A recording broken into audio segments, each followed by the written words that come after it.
आज की क्लास में आप सबका स्वागत है। सबसे पहले महत्वपूर्ण निर्देश, हेडफोन का यूज करें। पूरी वीडियो को कम समय में देखने के लिए वीडियो को 1.25x पर देखें। चैनल को लाइक, शेयर और सब्सक्राइब कर दें। साथ ही साथ बेल आइकन पर क्लिक कर दें। चलिए शुरुआत करते हैं आज की क्लास की। और आज की क्लास में हमारा टॉपिक है राष्ट्रीय ज्ञान आयोग। तो हर लाइन बड़े ध्यान से देखेंगे। ज़रूरतमंद के पास में जो भैया पढ़ रहे हैं, जो बीएड कर रहे हैं, उन दोस्तों के पास में इस वीडियो को सेंड कर देंगे।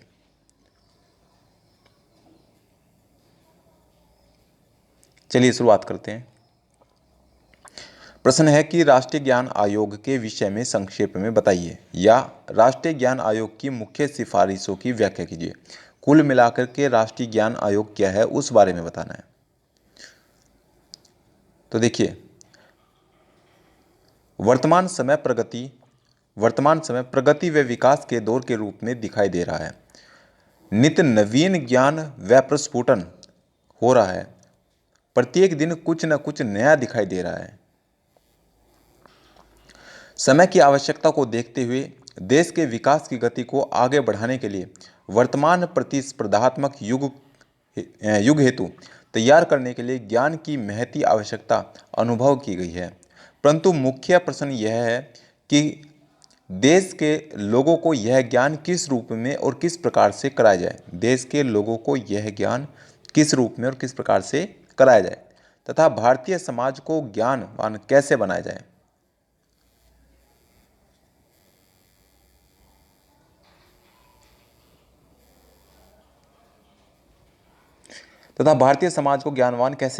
इस हेतु तत्कालीन प्रधानमंत्री डॉक्टर मनमोहन सिंह द्वारा 13 जून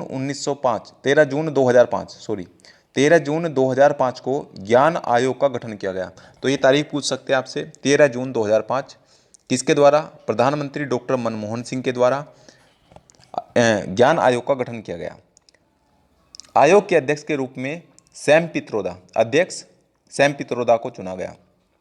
अध्यक्ष के अतिरिक्त ज्ञान आयोग में देश के प्रसिद्ध 7 विशेषज्ञ सदस्य थे।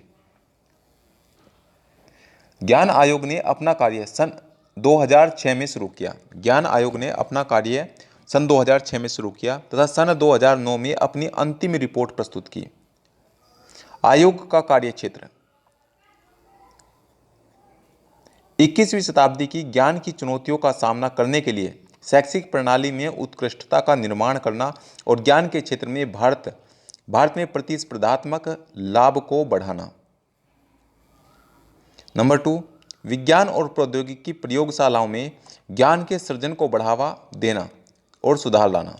पॉइंट नंबर 3, बौद्धिक संपदा अधिकारों के क्षेत्र में कार्यरत संस्थाओं के प्रबंधन में कृषि और उद्योग में ज्ञान के प्रयोगों को बढ़ावा देना। पॉइंट नंबर 5, नागरिकों को एक प्रभावी, पारदर्शी और जवाबदेह सेवा प्रदाता के रूप में सरकार के भीतर ज्ञान क्षमताओं के प्रयोग को बढ़ावा देना और सार्वजनिक लाभ को अधिकतम करने के उद्देश्य से ज्ञान के व्यापक आदान प्रदान को प्रोत्साहित करना। नेक्स्ट पॉइंट, आयोग का प्रतिवेदन। तो आयोग ने अपनी सिफारिशें सन 2006, 7, 8 और 2009 में चार भागों में प्रस्तुत की। सन 2006 में, 7 में, 8 में और 2009 में 4 भागों में प्रस्तुत की। संपूर्ण प्रतिवेदन सन 2009 में राष्ट्र के नाम प्रतिवेदन, रिपोर्ट टू द नेशन के नाम से प्रकाशित हुआ। आयोग का प्रतिवेदन निम्नलिखित 5 भागों में विभक्त था। नंबर 1, ज्ञान की सुलभता यानी कि एक्सेस टू नॉलेज। नंबर 2, ज्ञान के सिद्धांत, नॉलेज कॉन्सेप्ट्स। नंबर 3, सर्जन यानी कि क्रिएशन। नंबर 4, अनुप्रयोग, एप्लीकेशन। और नंबर 5, सेवाएं, सर्विसेज। प्रथम भाग, ज्ञान की सुलभता। तो इस भाग में निम्नलिखित बिंदुओं पर प्रकाश डाला गया है। नंबर 1, शिक्षा का अधिकार, राइट टू एजुकेशन। तो आयोग ने पाया कि सन 2001 की जनगणना से पता चलता है, क्या पता चला 2001 की जनगणना से, कि देश में साक्षरता का स्तर सन 1991 में 52.1 21% से बढ़कर 65.38% हो गया है और एक दशक के दौरान निरक्षरों की वास्तविक संख्या 32.90 करोड़ से घटकर 30.40 करोड़ रह गई है। किंतु फिर भी निरक्षर लोगों की संख्या कुल संख्या अभी भी बहुत है और ज्ञानवान समाज के लक्ष्य की तरफ बढ़ता कोई भी देश अपनी इतनी विशाल आबादी को निरक्षर नहीं रहने दे सकता। इतनी विशाल आबादी को निरक्षर नहीं रहने दे सकता। आयोग ने कहा कि स्कूली शिक्षा के उन्नयन के लिए न्यूनतम मानक निर्धारित किए जाएं और इस सब की व्यवस्था के लिए सरकार आवश्यक धनराशि जुटाए। नंबर 2, भाषा यानी कि लैंग्वेज। आयोग के अनुसार संसार के साथ कदम मिलाकर चलने के लिए आधुनिक ज्ञान एवं कौशल प्राप्त करना आवश्यक है। इस हेतु अंग्रेजी भाषा का ज्ञान आवश्यक है। इसके लिए आयोग ने शिक्षा के सभी स्तरों पर अंग्रेजी भाषा की पढ़ाई करने के तौर तरीके तय करने के लिए एक कार्यदल गठित किया और इस कार्यदल की रिपोर्ट और व्यापक विचार विमर्श के आधार पर राष्ट्रीय ज्ञान आयोग ने पहली कक्षा से ही अंग्रेजी भाषा की शिक्षा देने की सिफारिश की। नंबर 2, अनुवाद या ट्रांसलेशन। तो आयोग का मानना है कि किसी एक भाषा में अभिव्यक्त ज्ञान को अन्य भाषियों तक पहुंचाने के लिए उसका अलग अलग भाषाओं में अनुवाद होना आवश्यक है। अतः केंद्र में एक अनुवाद विभाग खोला जाए, मुद्रित और वर्चुअल प्रकाशनों को प्रोत्साहन दिया जाए, अनुवाद के लिए प्रशिक्षण दिया जाए, भारतीय भाषाओं और दक्षिण एशिया के अन्य साहित्यों का प्रचार किया जाए। नंबर 4, पुस्तकालय यानी कि लाइब्रेरी। वर्तमान समय में पुस्तकालयों की बढ़ती महत्ता और भूमिका को देखते हुए आयोग ने पुस्तकालयों के लिए एक संस्थागत ढांचा विकसित करने, नेटवर्किंग, संचालन व उन्नयन के लिए एक स्वतंत्र राष्ट्रीय मिशन की आवश्यकता पर बल दिया। नंबर 5, राष्ट्रीय ज्ञान नेटवर्क यानी कि नेशनल नॉलेज नेटवर्क। तो वर्तमान में शिक्षा के क्षेत्र में इंटरनेट की भूमिका को नकारा नहीं जा सकता। राष्ट्रीय ज्ञान आयोग ने ऐसे राष्ट्रीय ज्ञान नेटवर्क की स्थापना करने की सिफारिश की जो विभिन्न क्षेत्रों में ज्ञान को जोड़ दे। Number 6, portal. तो ज्ञान के सफल प्रयोग के लिए उसकी सर्वसुलभता आवश्यक है। अतः राष्ट्रीय ज्ञान आयोग ने ज्ञान को सर्वसुलभ बनाने के लिए वेब पोर्टल स्थापित करने की सिफारिश की। इसके लिए भारत जल पोर्टल, भारत ऊर्जा पोर्टल, भारत पर्यावरण पोर्टल आदि स्थापित करने का सुझाव दिया। पॉइंट नंबर 7, स्वास्थ्य सूचना नेटवर्क यानी कि हेल्थ इंफॉर्मेशन पोर्टल। तो ज्ञान आयोग स्वास्थ्य देखभाल में भी सूचना प्रौद्योगिकी के प्रयोग का पक्षधर है। इसके लिए उसने हेल्थ डेटा कोष का निर्माण करने की सिफारिश की। नंबर 2, द्वितीय भाग के ज्ञान और इस भाग में निम्न बिंदुओं पर चर्चा की गई। नंबर 1, स्कूल शिक्षा स्कूल एजुकेशन।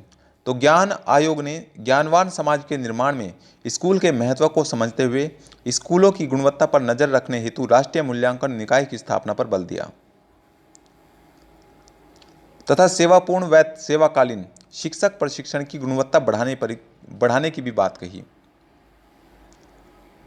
व्यावसायिक शिक्षा एवं प्रशिक्षण, वोकेशनल एजुकेशन एंड ट्रेनिंग। तो ज्ञान आयोग ने विकास के लिए व्यावसायिक शिक्षा एवं प्रशिक्षण की भूमिका को महत्वपूर्ण माना। इसके लिए आयोग ने मौजूदा संस्थागत ढांचों को मजबूत करने की सलाह दी है। व्यावसायिक शिक्षा के स्थान पर कौशल विकास जैसे शब्दों का उपयोग करने की सलाह दी है। मुख्य धारा की शिक्षा प्रणाली के अंदर व्यावसायिक शिक्षा व प्रशिक्षण में लचीलापन लाने पर बल दिया है। साथ ही सार्वजनिक निजी साझेदारी की भी बात कही है। नंबर 3, उच्च शिक्षा हायर एजुकेशन। तो ज्ञान आयोग के अनुसार उच्च शिक्षा का दायरा दुगने से भी अधिक फैलाना होगा। इसके लिए देश भर में लगभग 1500 विश्वविद्यालय तथा 50 राष्ट्रीय विश्वविद्यालय स्थापित होने चाहिए। इसके अतिरिक्त उच्च शिक्षा के लिए स्वतंत्र विनियामक प्राधिकरण यानी कि independent regulatory authority for higher education IRAHE की स्थापना होनी चाहिए। नंबर 4, चिकित्सा शिक्षा मेडिकल एजुकेशन। तो ज्ञान आयोग ने चिकित्सा शिक्षा के विनियमन हेतु स्वतंत्र विनियामक प्राधिकरण IRAHE के अंतर्गत एक स्थायी समिति के गठन का प्रस्ताव किया और साथ ही चिकित्सा शिक्षा में सुधार लाने हेतु पाठ्यक्रम पूर्ण करने के पश्चात मात्रक परीक्षण और अनुसंधान पर विशेष बल दिया। कानूनी शिक्षा, लीगल एजुकेशन।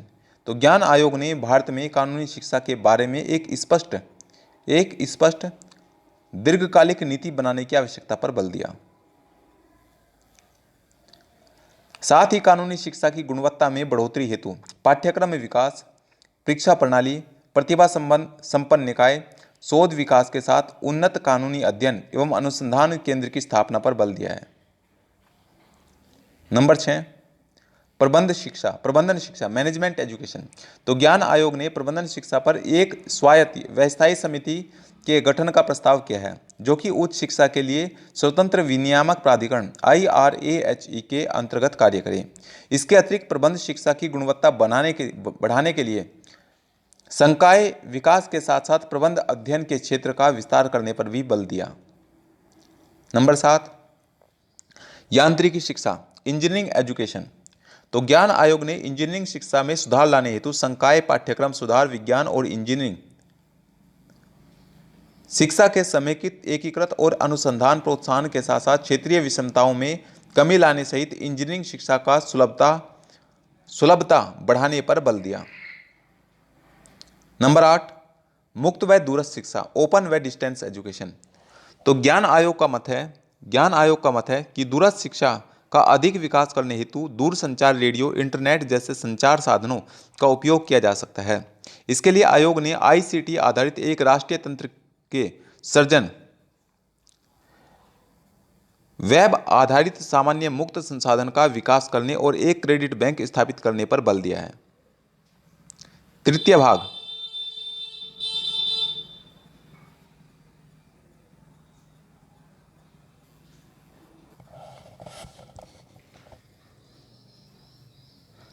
भाग, सृजन।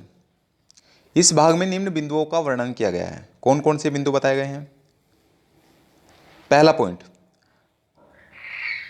राष्ट्रीय विज्ञान एवं सामाजिक विज्ञान foundation, national science and social science foundation. तो ज्ञान आयोग ने राष्ट्रीय विज्ञान और सामाजिक विज्ञान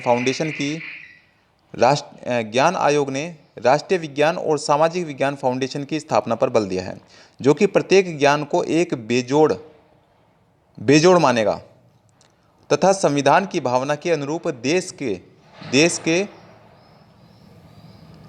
देश के लोगों में वैज्ञानिक सोच पैदा करने और विभिन्न विषयों में आने वाले समय में पैदा होने वाले, सृजित होने वाले क्षेत्रों की पहचान आदि करने का कार्य करेगा। नंबर 3, सरकारी वित्त पोषित अनुसंधान के लिए कानूनी तंत्र, legal framework for public founded research. तो ज्ञान आयोग एक ऐसे कानून निर्माण पर बल देता है जिससे कि सरकारी वित्त पोषित अनुसंधान के लिए एक समान कानूनी सृजन किया जा सके तथा विश्वविद्यालय एवं शोध संगठनों को स्वामित्व व पेटेंट अधिकार दिलाया जा सके। पॉइंट नंबर 3, नवाचार, इनोवेशन। तो ज्ञान आयोग ने नवाचार हेतु उद्योग, विश्वविद्यालय और शोध एवं विकास संस्थाओं के बीच अधिक प्रभावी सहयोग की आवश्यकता बताई है व उच्च शिक्षा प्रणाली में व्यवस्थागत सुधार लाने पर बल दिया है। पॉइंट नंबर 4, उद्यमशीलता, एंटरप्रीन्योरशिप। तो ज्ञान आयोग ने उद्यमशीलता की उन्नति में तेजी लाने हेतु सरकार वित्तीय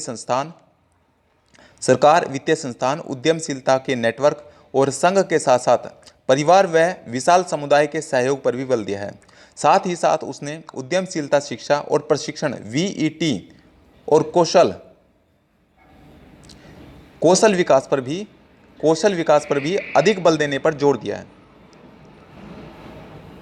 चौथा भाग, इस भाग में निम्नलिखित बिंदुओं पर प्रकाश डाला गया है। कौन कौन से बिंदु बताए गए चौथे भाग में? परंपरागत चिकित्सा, ट्रेडिशनल हेल्थ सिस्टम। तो ज्ञान आयोग का मानना है कि भारत अत्यंत समृद्ध और जटिल स्वदेशी चिकित्सकीय विरासत का स्वामी है। परंपरागत चिकित्सकीय ज्ञान के स्रोत की रक्षा हेतु एक तंत्र के निर्माण की आवश्यकता है। नंबर 2, कृषि यानी कि एग्रीकल्चर। ज्ञान आयोग ने कृषि के महत्व को स्वीकार करते हुए कृषि शोध संस्थानों के आधुनिकीकरण पर बल दिया है तथा वेब समर्थित ज्ञान बैंक का सृजन करने की सिफारिश की है। नंबर 3, जीवन स्तर में सुधार लाना, इनहेंसिंग क्वालिटी ऑफ लाइफ।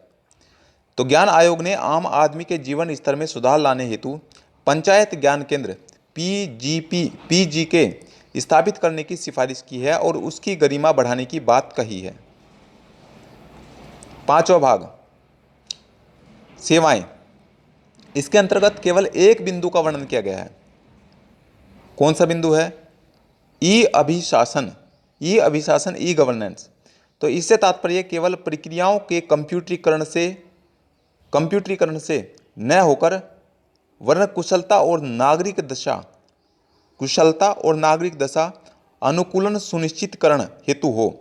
इसके लिए ज्ञान आयोग ने भारत निर्माण ग्रामीण रोजगार गारंटी योजना आदि की शुरुआत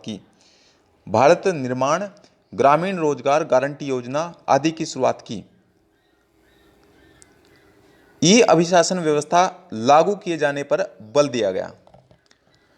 इस वीडियो को आप 1-2 बार देखिए, ये जो बातें हैं वो आपके दिमाग में सेट हो जाएंगी। और जिनको ज़रूरत है उन तक इस वीडियो को पहुंचा दीजिए, चैनल को सब्सक्राइब कर दें। तो like, comment, share and subscribe. Thank you.